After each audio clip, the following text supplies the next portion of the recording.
So what we're gonna do, right? I noticed in Dan Schipper's video, he used the loop concept that Peter Steinberger and Boris Cherny were talking about. How you shouldn't be focusing on prompts, you should be focusing on building a system with a loop design so that you don't have to rely so much on prompt, right? So it would look something like this. This is one of the use cases of using loops. Is you would give initially what you need your agent to do in the beginning, and then in the second line, depending on the syntax of the harness that you're in. So since he's in cursor, he can just directly say slash loop until it's done and until you've tested play through it end to end. So we noticed that since we're using on cursor, there is no slash loop command that I'm aware of.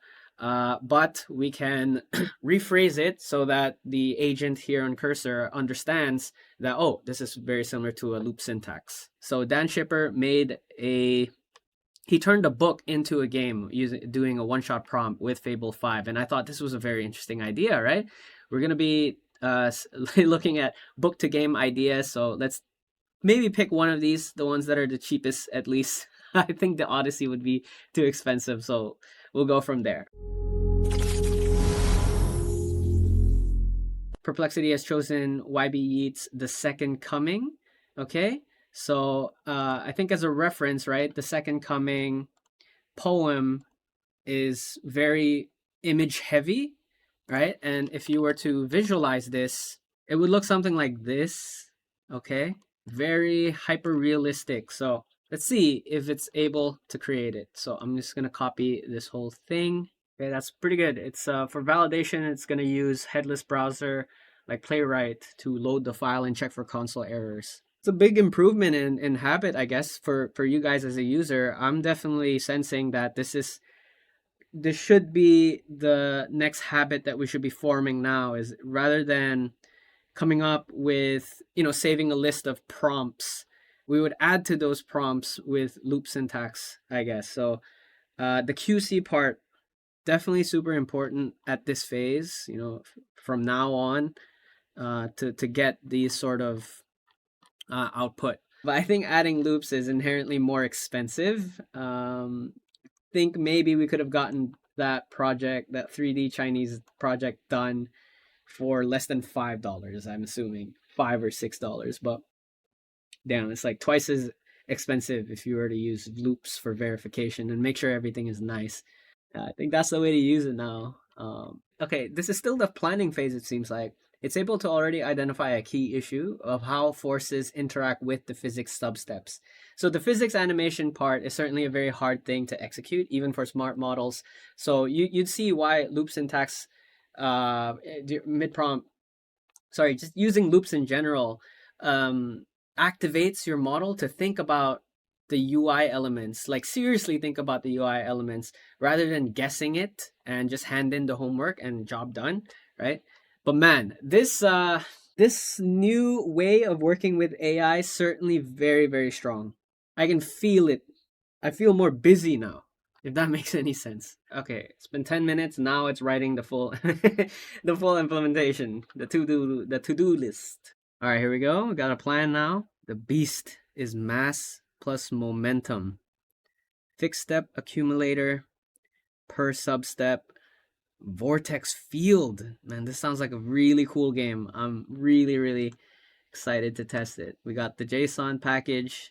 Okay, so it's writing up the HTML, and then it's going to set up the Puppeteer test harness, and then it's going to run 6-point validation loop, patch until all pass. Man, I think this step will be the most expensive one. Perhaps. Ooh, look at that. Okay, so this is one of the screenshots of the game world.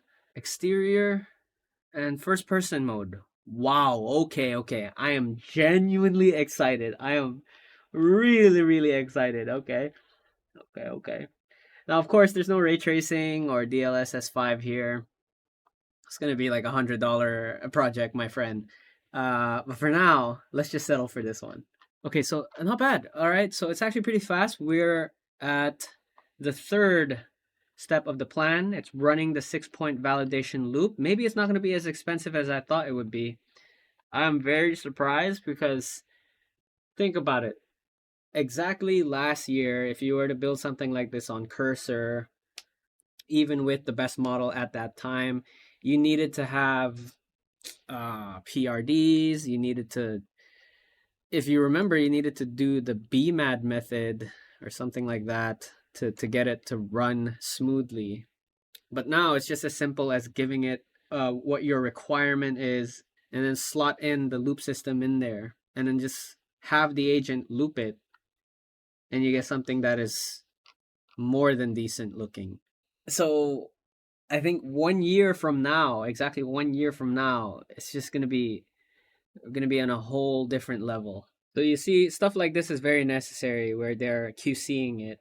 The force, it recognizes that the force logging only captures the first 8 steps during the fall, so I can't see what happens after landing. And then there's like the root problem of it, and they're trying to solve it. So it doesn't, the initial game doesn't pass QC. Now it's trying to fix that. It's not guessing anymore.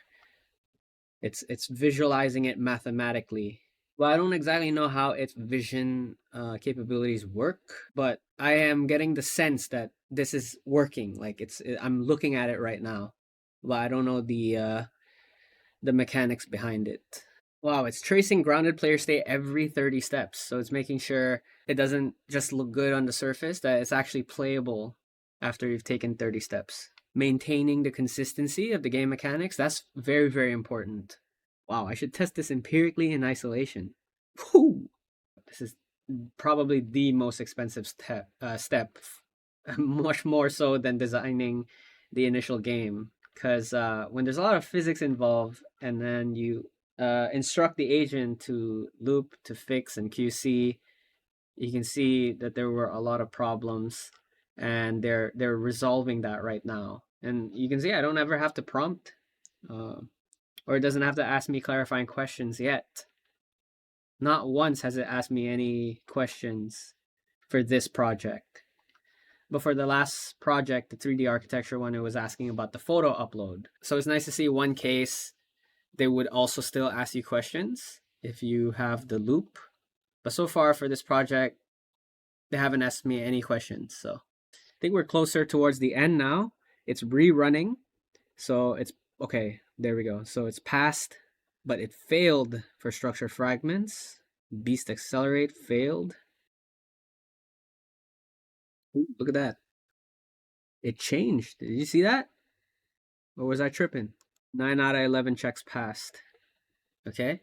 The remaining 2 failures both stem from static friction being too strong. Now it's considering few approaches to address those 2 failures. Okay, so it's past 10 out of 11 now, but it's still failing on the structure fragments into tumbling bodies.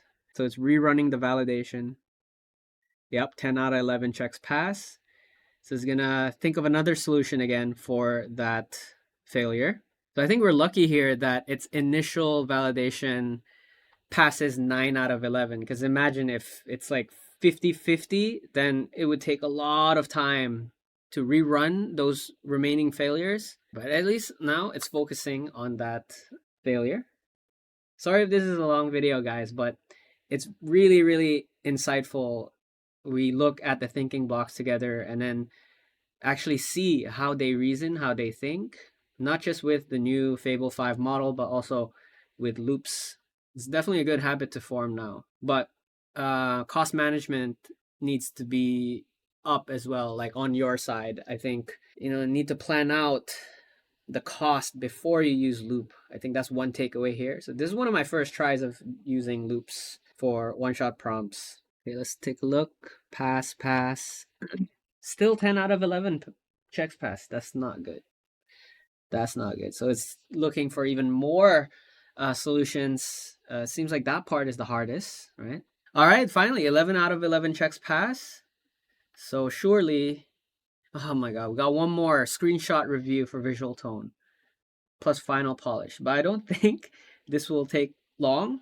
Okay, so this is just visual elements, I guess, just UI. Not much on the code. All right, so visual review. It's comparing the images it pulled from the web against what it made in the game. This is, look at that. It's actually considering the accuracy of the image in the poem.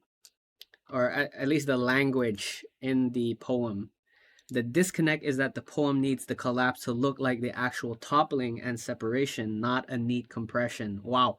It's able to think that this shouldn't just be like a simple half-assed animation of a compression. It should actually be a legit toppling with the details of the rocks falling. So that's nice.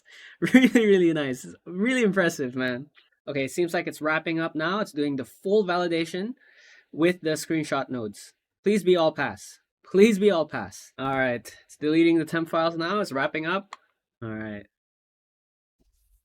All right, here we go. Oh my god, the loading screen, the main menu, or whatever this is, really, really good. Okay. Ooh, look at that. Left click. Is that my attack? And that must be the beast. That must be the beast. Whoa. Is it aggroing to me? Yeah, look at that. No matter where I go, it's aggroing to me. Let me switch direction. Yeah. Oh, the beast strikes. Yo. The center pillar thing. Wow, you can move them around too. Are there any other buttons here? Let's see. Move, mouse look, space, leap, click, hurl. Yeah. So we can jump as well. Can we b-hop? No, it's not that engine. Can't bunny hop here. But pretty cool. No health bar for the beast though. Is that it? Do I have a health bar? Not bad. Like, wow. I mean, but you can see, like, it's not an oh, dude, I went out of bound. It drew me back in. Look at that. Cast past the rim, drawn back in. Woo! Was he quoting from the poem? Cast back in what? All right, so it's not in the original poem, but I think adaptations, which is still pretty nice. Okay, but if it's, I think it would be pretty fire if it like, the gameplay mechanics, like word for word relate to the poem itself, like canonical reference and all of that. Ooh. Revolutions. Yeah, I'm genuinely, I want to spend even more time playing out this game to see, because at the top bar you see there's the revolutions. We're at 6 now. We started at 1, I think. There must be like some sort of an end game for that, but it might be too long for this video. So yeah, we're gonna end it here. But so far, man, so good. This is genuinely very impressive. I don't know if it's, I mean, it's got to be Fable 5, but is it made better with loop in your prompt as well? So really, really impressive. You can see so much possibilities here, turning creative work into interactive games. So the cost so far, let's see what we've have. So $32. Uh, yeah, more than, that's how many tokens is that? 13 million tokens. But we didn't have to use any on-demand billing, but we've used up 72% of our API for cursor. So it's only the second week of this month, man, and I need to conserve, I guess, to be able to use my cursor plan for the rest of the month without having to pay more. So not bad. So far, so good. So subscribe to the channel to follow for more updates and guides. My name is Ron. Shana now.